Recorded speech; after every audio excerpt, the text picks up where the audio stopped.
Hello and welcome to the Gulf International Forum, our seminar on soft power in the Gulf and the GCC states' experience of soft power.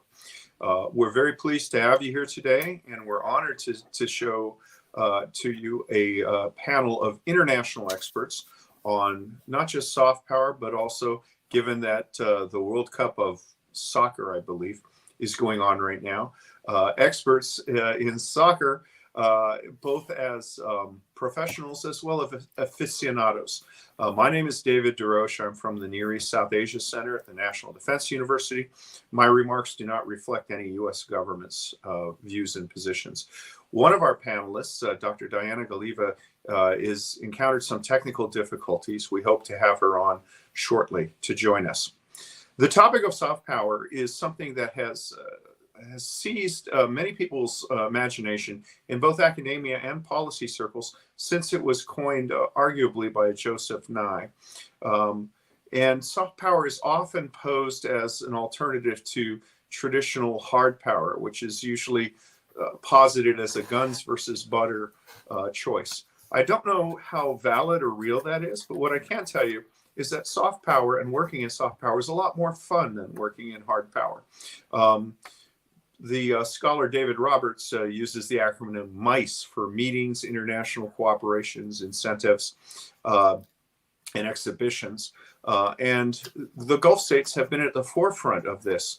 The UAE has, of course, hosted Expo. We've just seen a huge electronic music event, as well as championship boxing matches in Saudi Arabia. And, of course, the World Cup, the big daddy of them all. We'll have our four speakers, inshallah, speak for about 8 minutes, and then we'll take questions from the audience. I will consolidate all the questions and ask them so that we can get through as many as possible. With that in mind, it's an honor to introduce to you our first speaker, a man who I consider to be a friend, who is not only a prolific scholar, he's a professor at Rice University Baker Institute of Middle East Studies in Houston, but he's also an avid fan of what he calls football and a West Ham United supporter, Dr. Kristian Ulrichsen. Thank you very much, David, and thank you for having me. It's a very timely discussion on the role of soft power in the GCC at a time, of course, when the international spotlight, both in a positive and a less positive, negative way, is focused so firmly on Qatar. And of course, as Dave has indicated, this is not just a one-off. The spotlight will move on to the UAE for the UN climate change negotiations conference next October in Dubai, which itself will be held on the site of the Dubai Expo in 2021. We'll see a continuing stream of major sporting events. The next two Asian Cups will be held in Qatar and then Saudi Arabia. And of course, a potential even bigger regional moment than Qatar 2022 would be a potential Saudi-led bid for the 2030 World Cup in conjunction, we're led to believe, with Egypt and with Greece. This is, of course, a moment of also where the Gulf states have been accumulating large reserves of revenue, with oil and gas prices having remained high over the past year since the fallout from the Russian invasion of Ukraine, and a sense in the Gulf that they are confident and assertive, which in many ways has dovetailed quite awkwardly with a lot of the criticism that has been kind of aimed at the Qatar and the Gulf over various issues connected to the World Cup. So I think we're seeing soft power utilized in different ways, but also perhaps bringing the spotlight in a way that also wouldn't necessarily be wanted. Now, the Gulf states, the smaller Gulf states especially, led by the UAE and especially Abu Dhabi and Dubai, and also Qatar, have really become these high-profile hubs of activity over the last 20 years or so, since the turn of the century, in Dubai's case, beginning in the 1990s. And as Dave said, this is really a way to try and overcome the constraints of conventional smallness, the constraints of being relatively small territorial states with relatively small populations, and to find other ways of projecting different forms of power and influence. And Dubai began this first in the 1990s, partly to diversify the Dubai economy. Dubai has some oil reserves, but their production peaked in 1991. So the emphasis, the onus was on Dubai first to really begin to try to diversify faster and fastest. And then Abu Dhabi followed suit, and Qatar as well. And I think in every case, there was an attempt not only to identify other ways of wielding power, but also to build for themselves their own profiles in the regional and international system, so that people take Qatar or the UAE on their own terms, rather than just a country that happens to be next to Saudi Arabia or opposite Iran or Iraq. And I think the lesson a lot of Gulf policymakers took was the Iraqi invasion of Kuwait in 1990, when the George H.W. Bush administration mobilized and led the mobilization of a 34-country coalition to say this will not stand, and to roll back the occupation, partly because Kuwait has something of value to the international community, but also I think the smaller Gulf states looked at what happened and realized that it's better to be talked about, to be known on the world stage, and for known in ways that aren't just kind of stereotypes of the region in which they're in, because they're also situated within a volatile part of the world that has seen 3 major interstate conflicts since 1980. It's seen revolution and war in Iraq and Iran historically, issues with Yemen on the southern tip of the Arabian Peninsula. So these are ways for the smaller Gulf states especially to create and to expand and diversify linkages with the international community. And it's been very successful in so many different ways. Now, in terms of one of those ways, it's in mediation, it's in trying to ensure that when decisions are being taken, the Gulf states have a seat at the table. And in that respect, we've seen more than a decade now of Gulf countries becoming hubs for diplomacy, for mediation. Historically, Kuwait and Oman, under the leadership of Sheikh Sabah in Kuwait, Sultan Qaboos in Oman, were trying to engage in mediation, in part as a matter of self-preservation, to de-escalate and dial down regional conflicts or potential flashpoints, knowing that they cannot change or choose their neighbors. And were there to be a conflict in the Gulf, say between Iran and the international community, the smaller Gulf states, Saudi Arabia as well, would be caught in the middle and caught in the crossfire. So there's been a strong kind of rationale for trying to at least engage as and where they can to try and address specific issues of potential conflict. We saw in Oman, for example, the level of confidence between Omani facilitators and US and Iranian officials that led to the secret channel that eventually expanded into the negotiations for the Iran nuclear deal. We saw that begin back in 2010, 2011, when the Omani officials were successfully able to secure the release of several American hikers who had been taken hostage in Iran by the regime. And that enabled and allowed the space to build a pipeline of sorts, a sort of diplomatic back channel that could then expand to create additional contacts. And I think the role of the Gulf states has become much more visible over the past year, when they've all largely refused to follow, shall we say, the US or the UK in terms of their picking sides over Russia and Ukraine. That's caused a degree of angst, certainly in Washington, perhaps also in London, that these are supposed to be our partners, and they're the site of Mohammed bin Zayed, Mohammed bin Salman, supposedly refusing to take telephone calls from Joe Biden last spring, and then being happy to speak on the telephone to Vladimir Putin, definitely, I think, caused some officials to be rattled.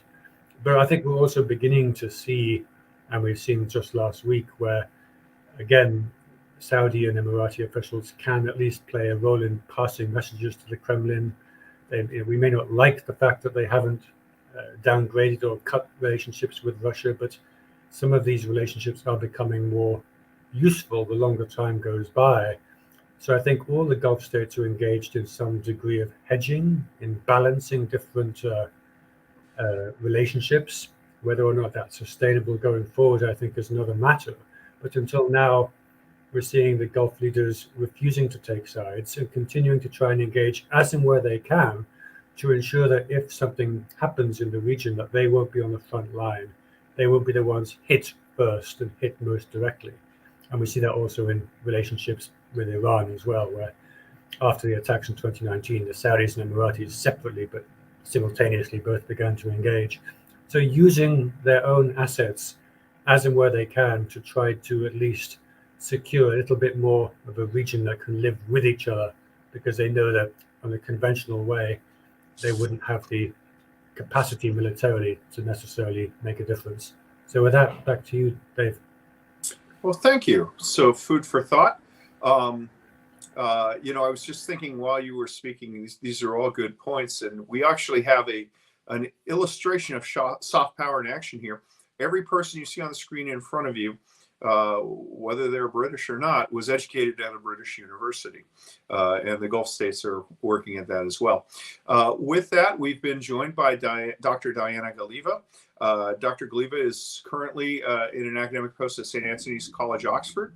She's written on Qatar and she's written on Tatarstan, one of the more intriguing constructs that we find in this, infinitely complex state of Russia. She's going to talk about the use of soft power and the GCC experience of it. Dr. Diana, the floor is yours.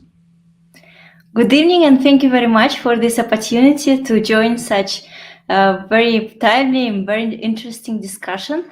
And if possible, I would like to see my presentation, please, Mr. Anas.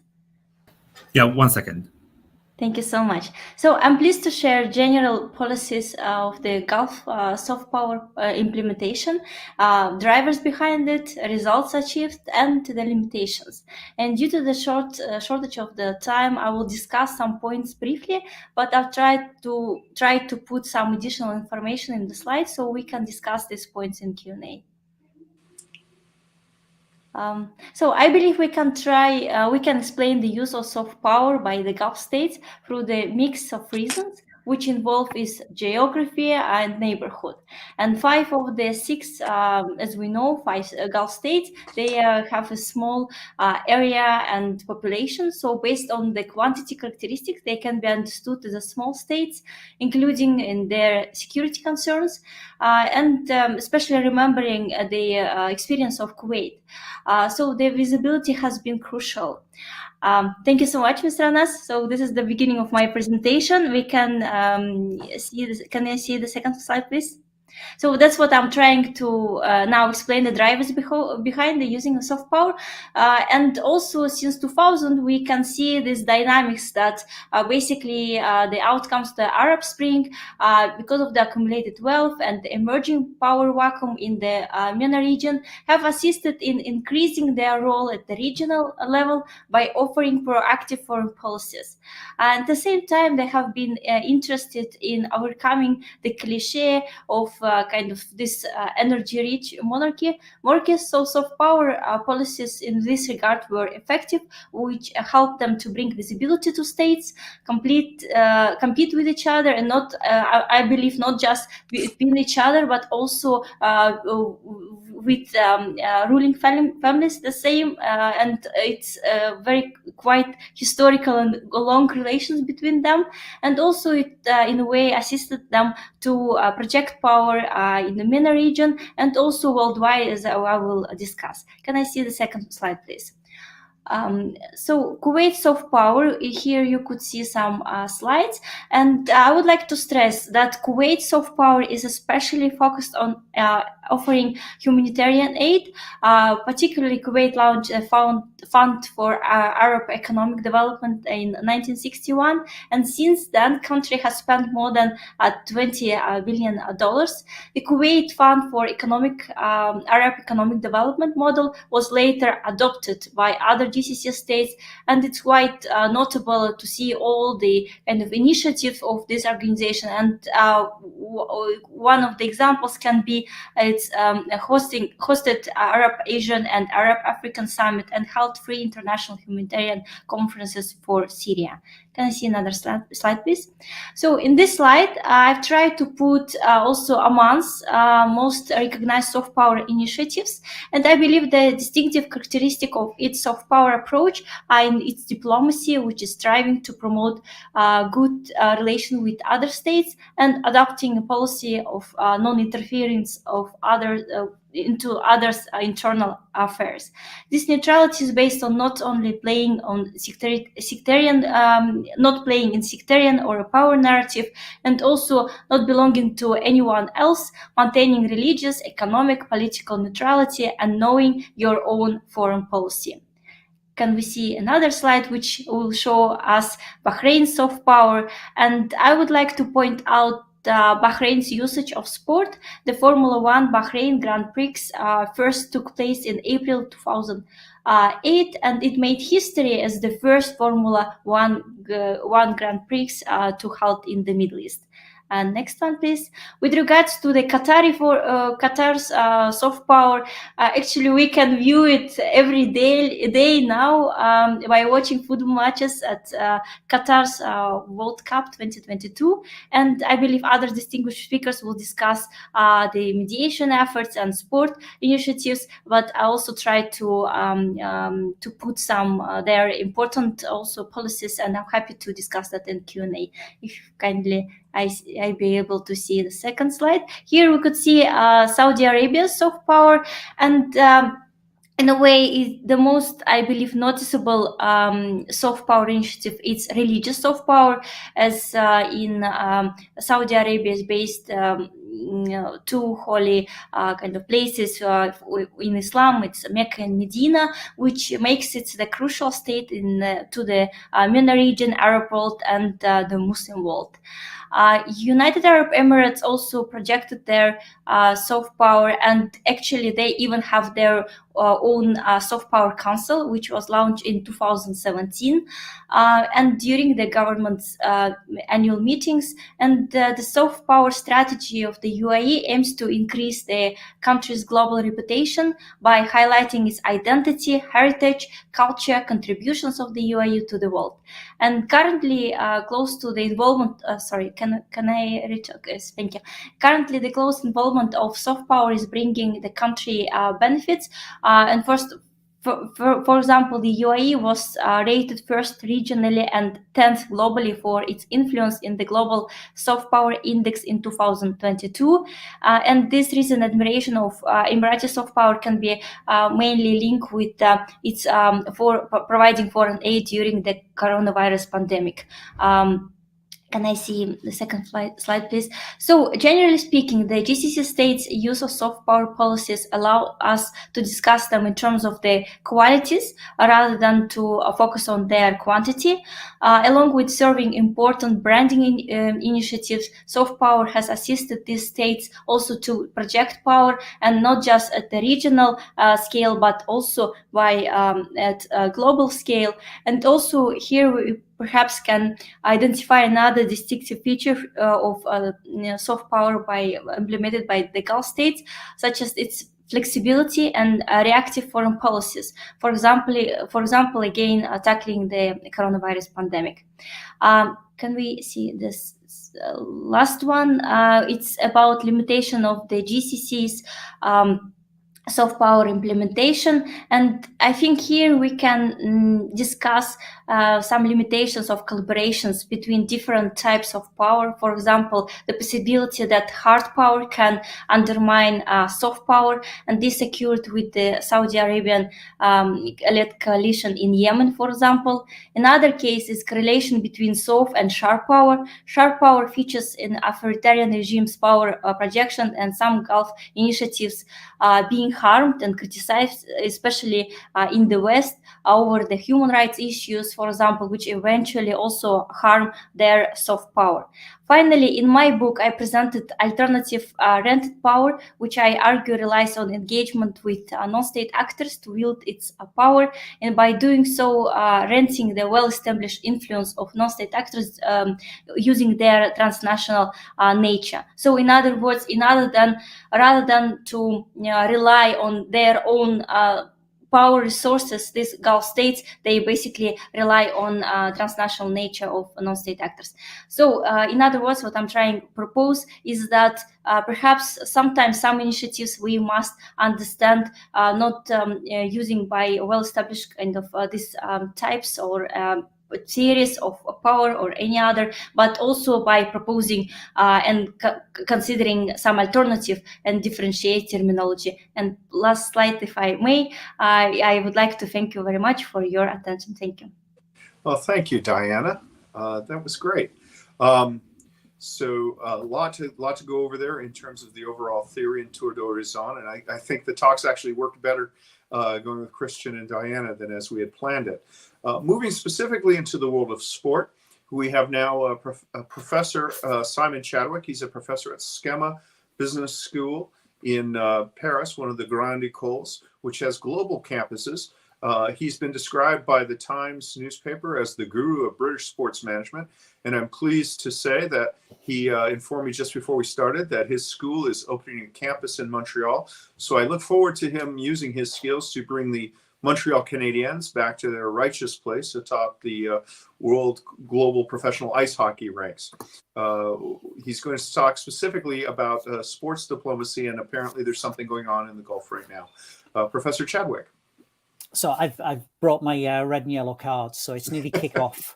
So when we get close to kickoff time, I'm going to red card you, Mr. Chairman, if you go on too long. So just so you know, thank you for inviting me to do this, and thanks to everybody who's listening. I'm hoping there are people there on the other end of the internet listening to all of this. I'm slightly different to the previous speakers in the sense that I work in a business school. I've always worked in a business school. My first degree was economics. My master's was in strategy. My PhD focused on marketing and sponsorship. And so inevitably what I bring typically to events like this is something around money and jobs and business and industries. And so in terms of the brief that I was given ahead of today's event, it was very much about reflecting upon the economic dimensions of soft power. And I want to talk about two examples in particular in just a moment. But before doing that, to reflect upon what potentially are the economic dimensions of soft power in this particular case. Certainly there's something about the Gulf states or Gulf nations as rentier states and the generation of external rents. And it's one lens through which we can look at, for example, the Qatari investment in Paris Saint-Germain, the French football club, which Qatar Sports Investments acquired back in 2011.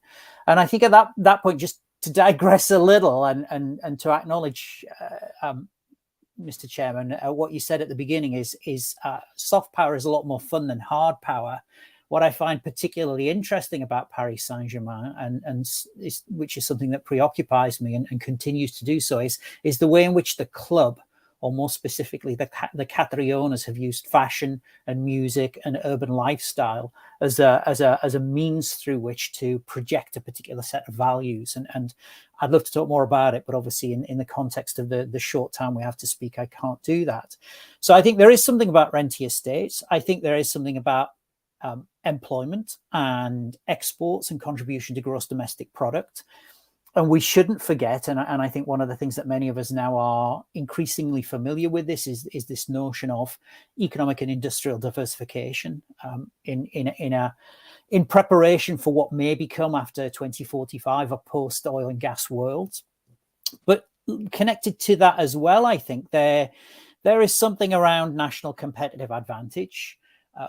We see several countries around the world, and my own, in terms of football, has an international competitive advantage. And I think certainly if we look at Qatar, Saudi Arabia in particular, the staging of events in these countries is an attempt to establish a competitive advantage in those terms.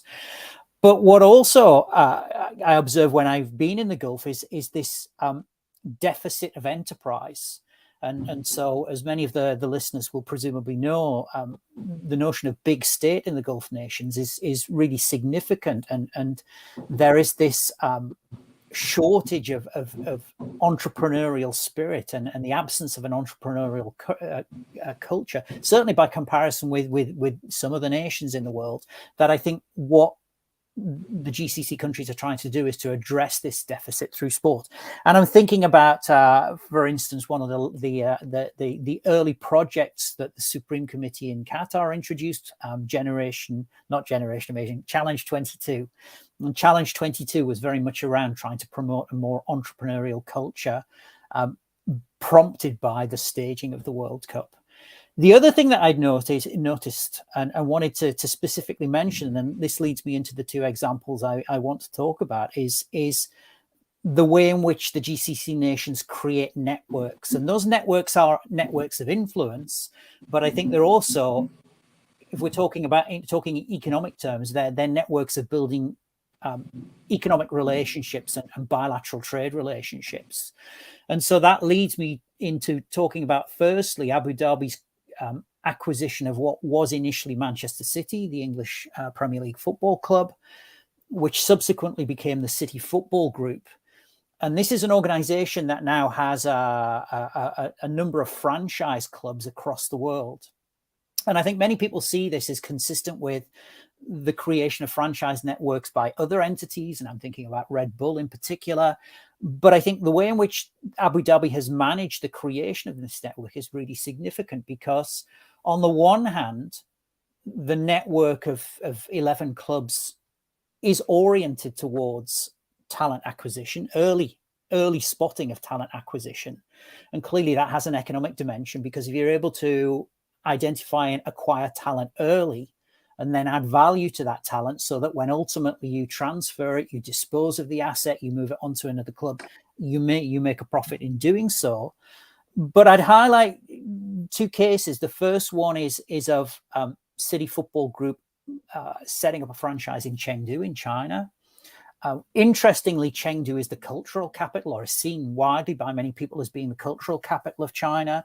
And that's consistent with the brand proposition that is the city of Manchester, which also sees itself as a kind of music and arts and cultural capital. But what was particularly significant about the announcement of Chengdu being established by the group was the announcement that Chengdu Airport would become an Etihad regional hub. And again, for many people listening here today, you'll know that Etihad is the Abu Dhabi state airline. It holds the naming rights for the Manchester City Stadium. It's the shirt sponsorship. It has the shirt sponsorship deal with Manchester City. And so in those terms, it's not just about buying talent, and it's not just about engaging fans in new markets. It is also using football as a means through which to build diplomatic and international relations. Similarly, if we look at the investment portfolio of the Abu Dhabi Sovereign Wealth Fund, there's been a big emphasis recently on acquiring tech stocks. And so, again, when in 2020, if I recall correctly, it was announced that City Football Group would set up a franchise in India, it was no surprise that this was established in Mumbai, because Mumbai, number one, is the tech capital of India. Number two, it's the financial capital of India. Number three, you might also argue it's the sporting capital. So in terms of City Football Group, Abu Dhabi and Mumbai itself, Mumbai City as a franchise made complete sense. The other example that I wanted to give of how soft power and diplomacy and international relations and economic networks are created is to look at the Qatar World Cup. And specifically, I draw people's attention to Generation Amazing. Generation Amazing is a legacy initiative primarily established to promote peace and development through sport. The Qatari Supreme Committee, the World Cup Organizing Committee, has taken this to Rwanda. So there is now this relationship between Doha and Rwanda. What's really important is this is part of an overall soft power armory, if we can use that term, that has seen Qatar Airways take a 60% stake in Kigali's new airport. It's also taken a 49% stake in Rwanda Air. And so again, if we think in terms of the way in which the World Cup has helped lever and to enable this kind of relationship, I think that's significant. What do we get in return? Well, we've got Rwanda looking to become the home of Qatar Investment Authority's Africa Fund. And we also have Rwanda with a burgeoning oil and gas sector, which Qatar seems to want to be part of. And as I say, all of this enabled by this close relationship that was developed through Generation Amazing and preparations for the World Cup. I could say more, but at that point I won't. Well, thank you. I'm sure we'll address this in questions. Our next speaker, since you mentioned Manchester City at some length, is a professor at Manchester Metropolitan University. Also an extensive background in sports and sports management, to include a doctorate from Loughborough University, which is uniquely entwined in sport, in the study of sport in the UK. Manchester, of course, home to arguably the first global sports brand, Manchester United, and then with Emirati sponsorship, Abu Dhabi particularly. We've seen the rise of Manchester City from an afterthought to a perennial powerhouse. It's going to talk about the limits and obstacles of soft power. Please welcome Dr. Paul Brannagan. Thank you very much, David. And just say how wonderful it is to be here, and particularly to be part of a panel of such illustrious speakers and research on the Gulf. Hello, everyone. So I guess my research has really, over the last couple of years, focused on the concept of soft power itself, and really looking to use, I suppose, my analysis of mega events, and particularly research of sport in the Gulf, to really improve the concept of soft power. So if we look at the way soft power has developed as a concept in international relations, we can certainly say it's flourished as a really key term. But that first wave has really been about, well, what is soft power? How exactly do we get soft power? How do states garner soft power? What is attraction? And what's the relationship between, for example, soft and hard power? How do those two forms of power interlink? The second wave has really been dissemination. Soft power has become a term, if you like, or a concept that now pretty much applies to anything, whether that be states' investments in social, political, economical, or cultural type of events or mechanisms. Soft power has really become a term that we pretty much attach to everything. I like to sort of connect myself, I guess, to what we can really see as a third wave of soft power is really taking a bit of a pause on soft power, and rather than just focusing on how soft power can help us explain how states can become attractive, is also to take a moment for us to understand how soft power can actually be damaging and actually be quite dangerous for states. And in doing so, understand how soft power can actually lead to states becoming much more unattractive and actually becoming disempowered rather than empowered through their various soft power actions. So that really brings on to, I guess, my first area of research is soft power. My second is really around mega events, and particularly sports mega events, be that a World Cup or an Olympic Games. And I think these major events are quite unique, particularly in soft power terms. So if you take my focus of my research has really been on Qatar, but other various small states from around the world.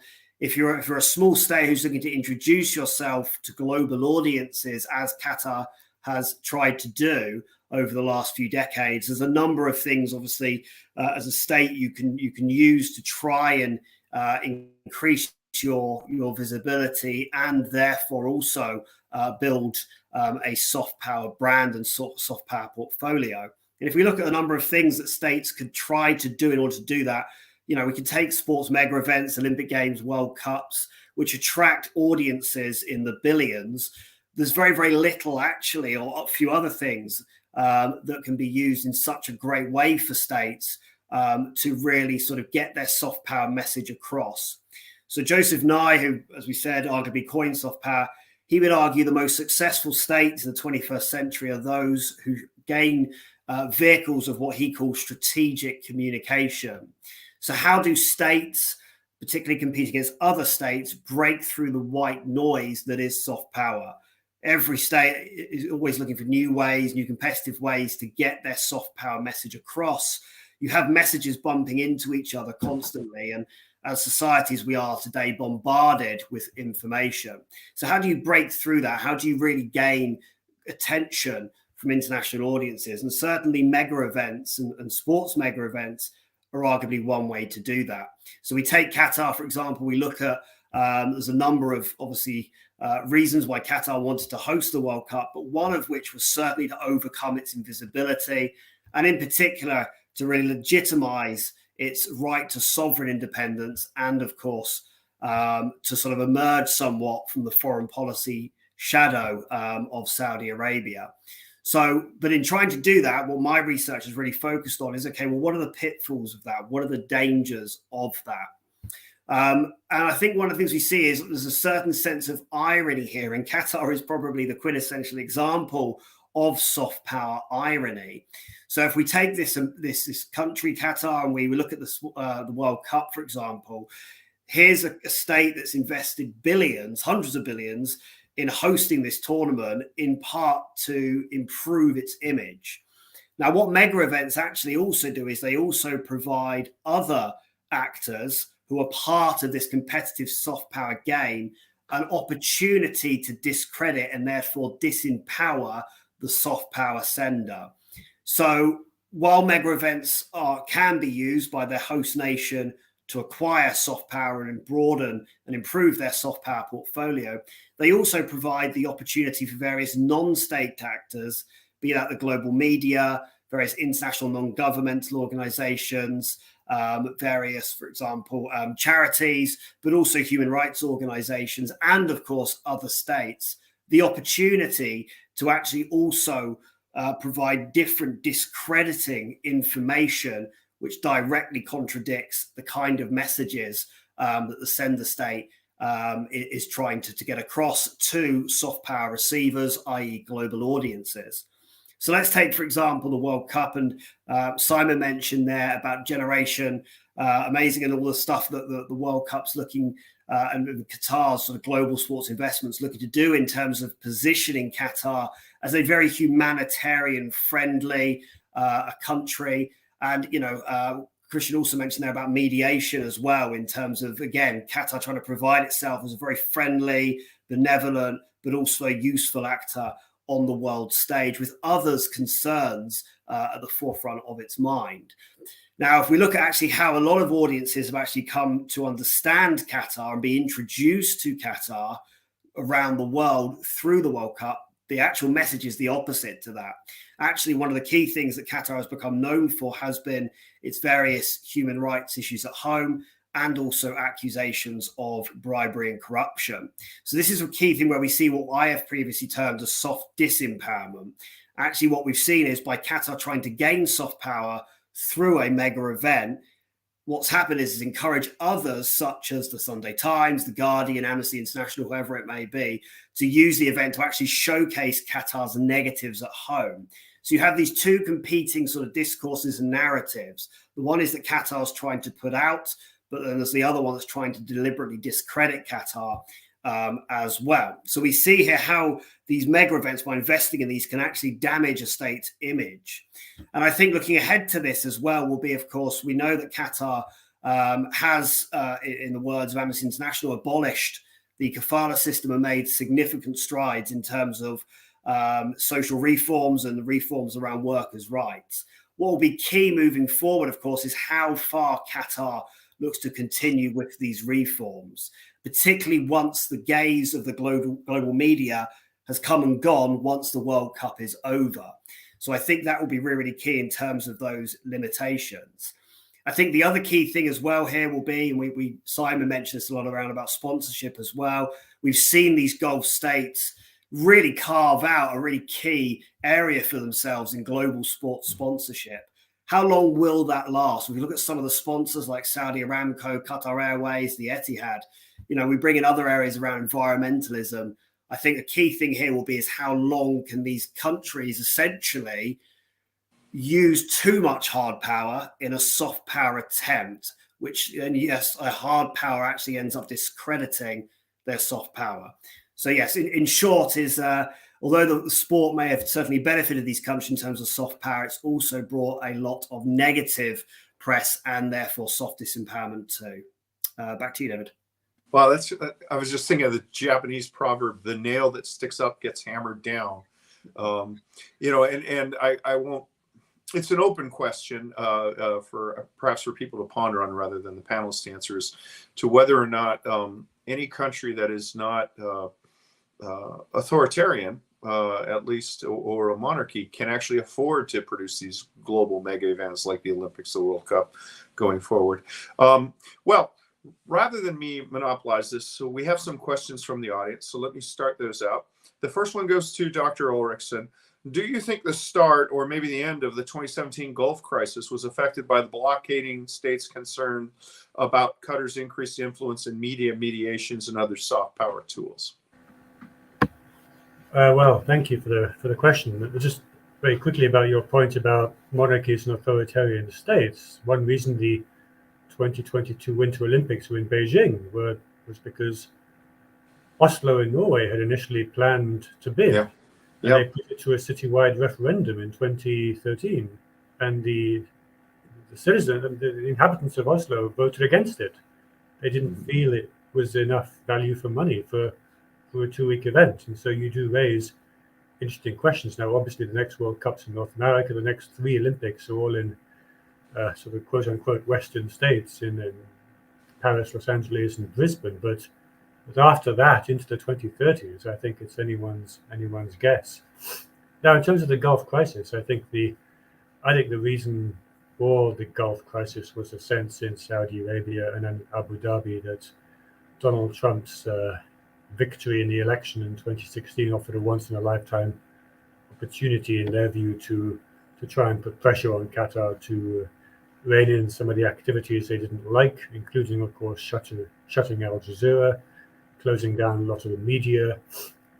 Qatar's relationships with Iran were cited, even though Kuwait and Oman had largely similar political working relationships and economic relationships with Iran. So I think there were a whole host of reasons for the decision to move against Qatar. I don't think it would have happened had Donald Trump not been in the White House. I think it's no coincidence that the resolution was finally achieved during the period of transition, when it became clear that Trump had lost his bid for re-election, when it became clear that Joe Biden and his more conventional, shall we say, administration was coming into office, and that's when we saw the final move to end the rift. So I think that's probably more likely, but of course, Qatar's regional decisions were also cited and used by the blockading states, not only in 2017, but also in 2013 and 2014 in a different iteration of the same issue. What's interesting is that Dubai and Abu Dhabi have both also tried to sort of diversify away from the Saudi shadow, but maybe have done so in much more economic and commercial terms, and less of a political or geopolitical edge to it. And so we never saw the same level of Saudi backlash to sort of Dubai becoming this major economic hub than we saw, for example, to Qatar and some of their regional foreign policy platforms over the past decade. Whether that changes going forward with the Vision 2030, Mohammed Salman trying to move into a lot of the areas where Dubai and the UAE have a 20-year head start, I think will be something interesting to follow. Thank you. Thank you. Okay, Simon, how has the World Cup shaped or changed the international perspective on Qatar and the other Gulf states? That's a really great question. How long have we got? I think it really... I'll give you 4 minutes. Okay, thank you. I think it really depends where in the world we sit. It certainly seems sat in my part of Europe, in Northern Europe, which is the same part as Paul, some of the antagonism or criticism has dissipated somewhat during the tournament. And it's interesting, I've spoken to quite a few members of the media who've been out in Qatar, and these were the same members of the media who, before the tournament, were very critical of Qatar. And now they've actually been to Qatar and they've experienced it, and they've met the people, and they understand a little more about what's happening there. Their views have changed. But I anticipated this was coming, and so the term that I've written down in front of me is kind of qualified acceptance. So I think certainly as far as the global north is concerned, and if we're going to be even more specific as far as Europe is concerned, there is some qualified acceptance of Qatar now. But if you look at the way in which, for example, Qatar and the tournament itself have served as a rallying point for the Middle East and North Africa. But I also think for small states too, that is really significant. And I'm sure if you were to go to Algiers or to Cairo or to Beirut and ask them, what's your view of Qatar right now? Has it changed? Then my sense is that it's probably more positive. And even if you look at a country like France, I suspect that opinion is somewhat divided, because obviously you have the diaspora communities, particularly from North Africa. And in my time working in France, I've always found people from Algerian, Tunisian, Moroccan families far more receptive to the idea of a World Cup in Qatar. And obviously that contrasts starkly with other communities in France. So I think Qatar probably has made some progress. It has helped that by and large the tournament has been fairly smooth. There have been no hooligan incidents. There have been no arrests of LGBTQ plus activists. There have been no attacks by military groups or terrorist groups, and so it has been by and large successful in terms of the delivery. But as I say, I think at best, even for the more generous members of the global North football community, it's definitely a kind of qualified or a reserved acceptance of Qatar rather than a kind of wholesome and full-scale embrace of it. Okay, that's fair enough.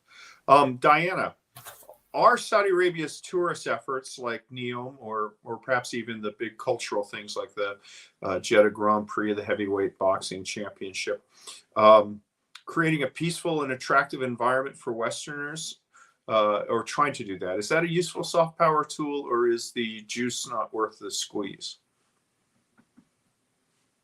So it's kind of a value judgment on your part.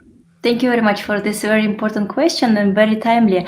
I mean, the Saudi initiatives are quite, I think it's just, they are in the progress. So to the question about all the time about the soft power, it's about the measurement and about and soft power in general. We could see the results in long term or medium or long term. So to answer these questions, I suppose we have to wait a bit and to see how all of these big initiatives like NEOM or Vision 2030 or they will be proceed, and we will see some outcomes, and then we will be able to judge all these important, I think, changes. Okay, so we got to figure it out. Fair enough. Paul, as the region faces more interest in China and further away from the US or the West, in what ways will GCC states change their approaches to soft power in order to gain greater influence in Asia, or will they do it?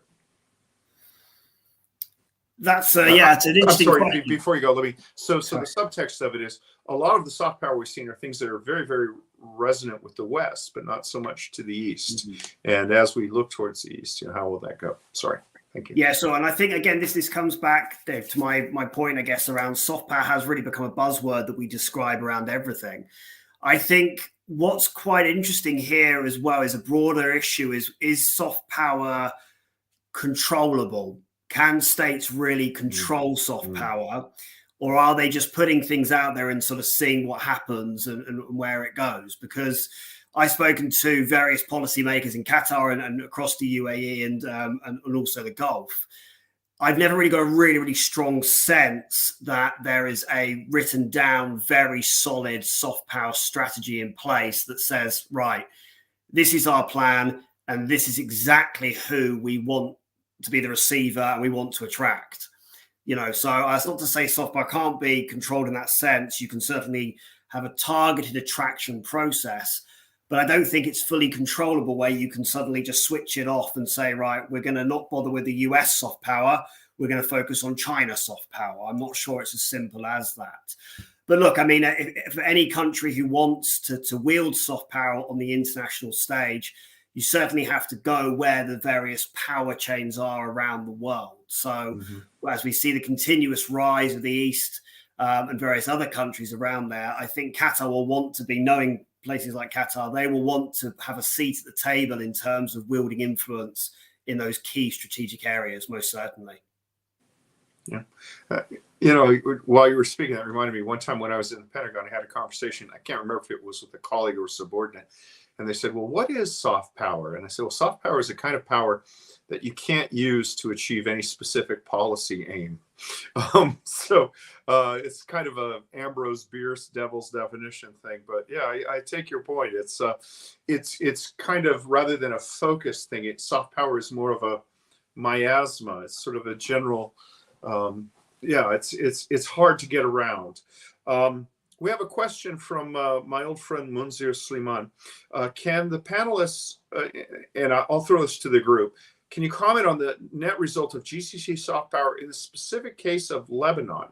Does the GCC have the upper hand, or does Lebanon have the upper hand on it? And if so, why? It's kind of interesting given the expats, a large amount of Lebanese culture. Every five-star hotel in the Gulf has a Lebanese restaurant in it. Is there soft power, and who's wielding it over whom? Does anybody want to take a stab at that? Yes, Diana. With regards to Lebanon, in general, Lebanese soft power, I mean, we could see it around the world a lot, and especially in the GCC states, I suppose, yes, in Dubai, for example, if you walk, there are a lot of Lebanese restaurants, and I mean, all of these fashion designers, singers, Fairuz, all of this definitely works not just in the GCC, towards GCC, but towards the MENA and Arab world, Muslim world in general. But in terms of the involvement of the Gulf states in the process, in terms of the mediation, I think this is another question where the role of the GCC state, because Saudi Arabia played a quite important role, and Qatari's initiatives were important as well when it was between the timing of between the Hariri and March 14, that's in 2008. So there are, in my research, I also looked at this the case study, and there are a lot of really views whether they, especially because I look at Qatar, Qatari's role to what extent it helped to kind of bring peace to Lebanon, or whether it's in a way supported provided more power to Hezbollah at that time and kind of made it more stronger. So I think it's quite difficult to measure, but in terms of in general, it's a kind of regional influence of the GCC state Qatari policies. I think it's quite this mediation policies, they were quite successful to increase from this small kind of quantity in understanding a small state to more regionally important players as for Qataris or for Saudis. Thank you. Oh, thank you. Yeah, I was just thinking, your remarks remind me of Malcolm Carr's book on the Arab Cold War, when he talks about how Kulthum broadcasts in Radio Cairo were considered to be sedition by the Gulf monarchy, Saudi Arabia and Jordan in those days. And Fairuz, while not having the same political impact, is sort of the modern Kulthum, and is definitely everywhere. And it's interesting. I've always said that everything that runs well in the Middle East is run by Lebanese, with one exception, which is Lebanon itself. Inshallah, that will change. For Kristian, why have we seen a decline in Kuwait soft power and a rise in Emirati and Qatari ones? We know the specifics, but why do you suppose the lack of focus from Kuwait and the change of focus in the Emirates and Qatar? Well, I think Kuwait has been so focused on domestic political issues for probably the best part of 15 years now that it has really held back a lot of the economic and other forms of development in terms of the decision making has been sort of gummed up for many, many years with these different groups within the parliament and the government at loggerheads over many different issues. And I think that has really had an impact. And over the last 3 years as well, since the death of Sheikh Sabah in 2020, we've had a combination of an elderly and infirm leader in Kuwait, obviously a crown prince who is himself in his early 80s, and a continuation, perhaps even a deepening of this political polarization. And so I think this has culminated over many years in a situation where once Kuwait led the region in terms of educational, social policy and outreach, Kuwaiti teachers would go and work in other smaller Gulf states in the 1950s and 60s. Kuwait was a source of development assistance to the Trucial states, which became the UAE in 1971, to Qatar as well. And over time, that has been chipped away. Kuwait simply cannot take a decision, for example, like the Qatari leadership or the leadership in Dubai and Abu Dhabi. They cannot simply take a decision and go with it. You know, even if they were to try, that decision would be contested potentially domestically by so many different issue groups.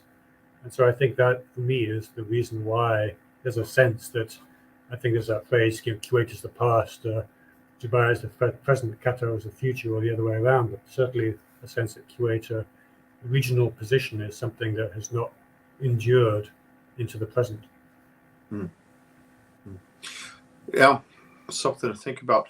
Paul, do you think the constant implementation of soft power initiatives among GCC countries might create competition between them and might become a grounds for disagreement and conflict? Or even looking back, was the award of the World Cup one of the causes of the blockade and the rupture in 2017?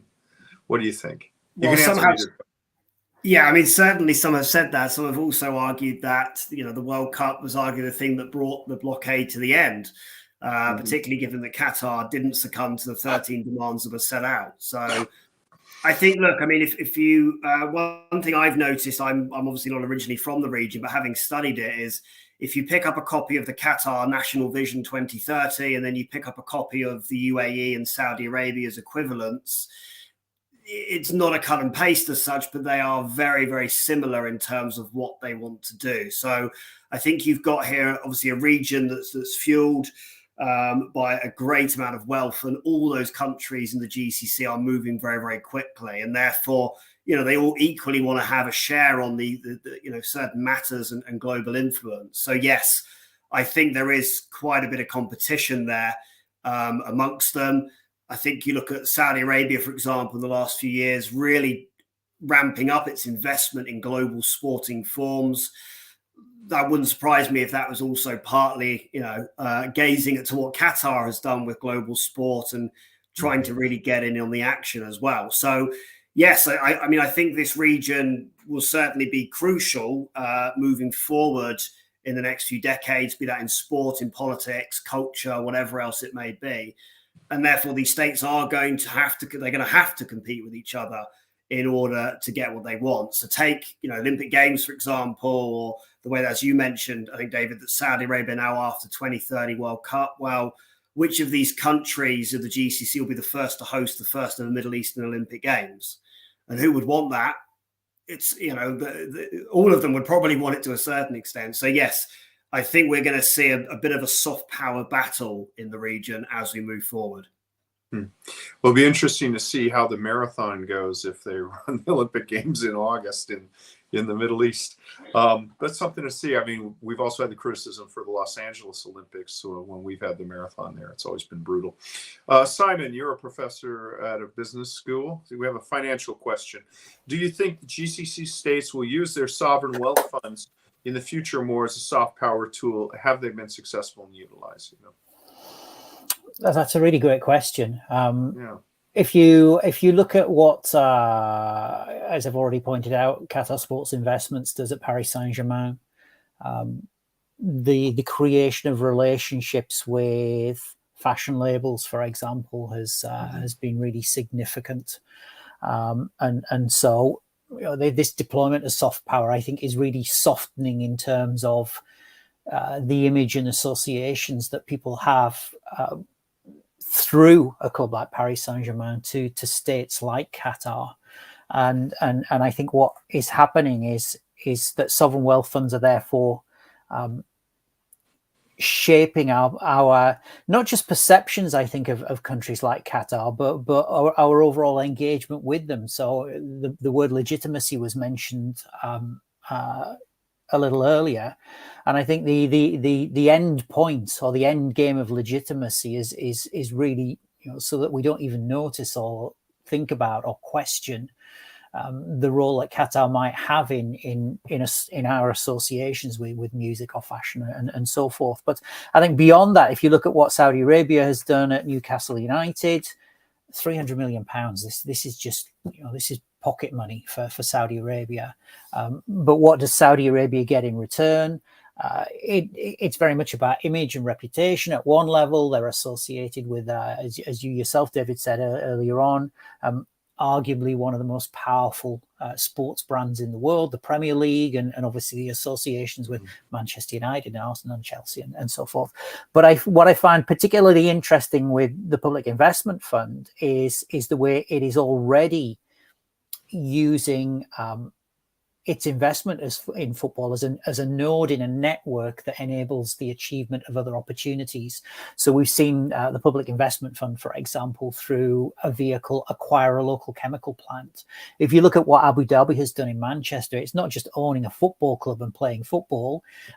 The real estate sector in Manchester, and Paul will know this, it's like the Abu Dhabi of the North. That's how I would see Manchester nowadays. It's kind of it's 1980s Dallas on steroids, and so it is these networks that I referred to earlier, and these are real estate networks, they are music networks, they are fashion networks, and for me, this is where the real value comes, not just in soft power terms, but I think in hard economic terms, it's where the money is generated. My goodness, so much to answer for. Diana, before we go into concluding remarks, I have to thank you for putting the panel together, for your work in this. This has been just a fascinating thing. I would note, while we're thinking about soft power, today is the anniversary of the invention of the transistor in Bell Labs in New Jersey, perhaps the ultimate manifestation of soft power that enabled, the technology, small phones that transformed the world. And also yesterday, Lawrence Livermore Laboratories in California announced that they achieved the first successful fusion experiment. They got back 120% of the energy they put in. So this movement in the Gulf towards soft power may acquire an impetus if this fusion finds itself to be commercially viable, as it should be, if it produces 120% of what went in, and the move to dehydrocarbonization will move afoot. With that, I'd like to invite the panelists to each give a 2-minute summation. We'll start with you, Diana, since you put the panel together. Thank you so much, David. And thank you so much for moderating this session. It was wonderful. And thank you so much for all our speakers as well. I mean, it's a great, always pleasure to learn from all of you, dear colleagues, scholars. I really learned a lot from all your work while working on these actually subjects on soft power, especially from you, Dr. Kristian. So what I would like to at the end to say, with regards to soft power, I think Paul mentioned a lot about a lot of the limitations or sometimes of soft power, that we call everything soft power perhaps, and GCC case studies is really wonderful. I mean, perhaps we should work more in terms of suggesting new alternative of new theories, understanding something, or to develop further the idea of soft power, again referring to Paul, his idea of the soft disempowerment, it's really very interesting point to coin that it perhaps should be used to other in other areas of IR theory as well to discuss that. I would like to thanks once again everyone. Thank you. Thank you. Paul. Yeah, just to say again, thank you very much to all of you. Really, really privileged to be here, and what a fascinating discussion. I certainly would support Dana's comment there about working close together, and I think we're very. I consider myself very fortunate to be a scholar of the Gulf and the GCC, because this really is an area, as an international relations scholar, for me, this is probably the most fruitful area of analysis there really is at the moment, and certainly one that's not going away. I think the GCC will really be at the center of power relations and hopefully nation state analysis for decades to come. And as a sort of sports scholar as well, we talked about them potentially getting Olympic Games. That would be fantastic. That would be one of the greatest things for me, because it would give me something else or something really new to discuss as well. And I think it's just a matter of time before we see another major event, major sports event in the region. So yeah, thank you very much, and look forward to hopefully working with you all on what's a very, very exciting area moving forward. Great. Simon? So thanks everyone for listening, and thanks for inviting me to be part of this. One thing that I wanted to say initially was going back to something that Paul said, is who advises these countries? Because I think McKinsey and others of their ilk have done some good business in the Gulf region around sport, certainly, and so this is why we're in many ways we're getting this kind of identikit strategy and identikit events taking place. But I wanted to look ahead to 2030, and in summary, I predict that Saudi Arabia, Egypt, and Greece will host the World Cup in 2030. It's the centenary event, and can you imagine for the FIFA president to be able to say, I didn't just take the tournament to one country, I took it to 3 continents in its centenary year, and this is really significant for lots of reasons. One of them being, for example, that Saudi Arabia is trying to position itself as an Afro-Eurasian hub. So an Egypt, Greece, Saudi Arabian hosting of the tournament really fits in with that overall national positioning. I also want to say too, just about President Xi visiting Saudi Arabia during the World Cup. And I think China has ambitions, obviously, in the East Mediterranean and in the Gulf region. But looking ahead to Sunday's big game, the Lusail Iconic Stadium in Doha was constructed as a joint venture between Qatar and China. And so what I'm trying to do is to wrap it all together with a nice bow on top of it.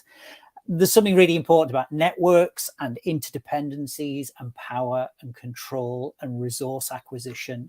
And I think 2030, projecting forwards to 2030, then trying to think backwards to as I say, networks, interdependencies, power control is really important. Well, thank you. And bringing up the rear, like West Ham United in the Premier League, Kristian.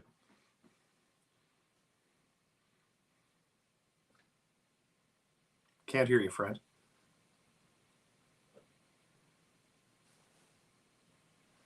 Kristian, your microphone's off. No, it's not. Oh, there we go. Gotcha. Can you hear me now? Yes. Okay, it was on for some reason. Thank you. I think it's been fascinating to see the extent to which, as Paul and Simon have said, the message can be sent, but you can't control how and by whom it is received. And I think that's become maybe the lesson and the legacy of the World Cup in Qatar, and of course the way in which it's been received in very different ways in different parts of the world. And I think were there to be a Saudi-led bid for 2030, this will be seen as a dry run for all the same arguments, perhaps on an even greater scale over the next decade to come. I also think FIFA will have been watching very closely to see how the World Cup played out. And actually, I think has been, from a soccer point of view, Dave, it has been a very successful tournament. So I think the concept of having a tournament in season, in the middle of the soccer season in kind of Northern Europe, has been proven. And so I think that will maybe have an effect on how FIFA thinks for what they do next. Because certainly the sight of tens of thousands of Saudis being football mad, crossing the border, the Saudi fans together, I think, with the Argentinian and Mexico fans have been maybe the revelation of the tournament. And I think the notion that this is maybe truly a World Cup for the first time, perhaps, is something that FIFA will certainly see or want to try and capitalize upon. So I think we're in for a very interesting few years. Yeah. Well, thank you. Diana, I'm sorry.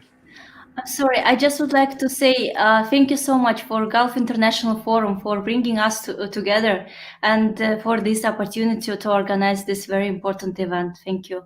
Oh, yeah, bravo. Well, that's my job. So with that, yes, this, as with all Gulf International Forum events, this is designed to be the beginning of a conversation rather than the end. Please visit the website, gulfif, GULFIF.org. And you'll find a broad range of papers and discussions on subjects across the board of interest to the Gulf. It's well worth your time. On an administrative note, I'd like to announce that Dr. Nabil Khouri, the eminent scholar and diplomat, has joined the Gulf International Forum as a non-resident scholar. So the good get better, and you will never see me on a panel with him because he always makes me look like an idiot because he's just so much better. So, but I welcome him to the organization. I'll never be on a panel with him. With that, I'd like to thank our organizers and our speakers and wish you all the best for a happy holiday season and enjoy the end of the World Cup and the stretch of the National Hockey League season. Thank you and have a nice day. Thank you. Thank you. Thank you.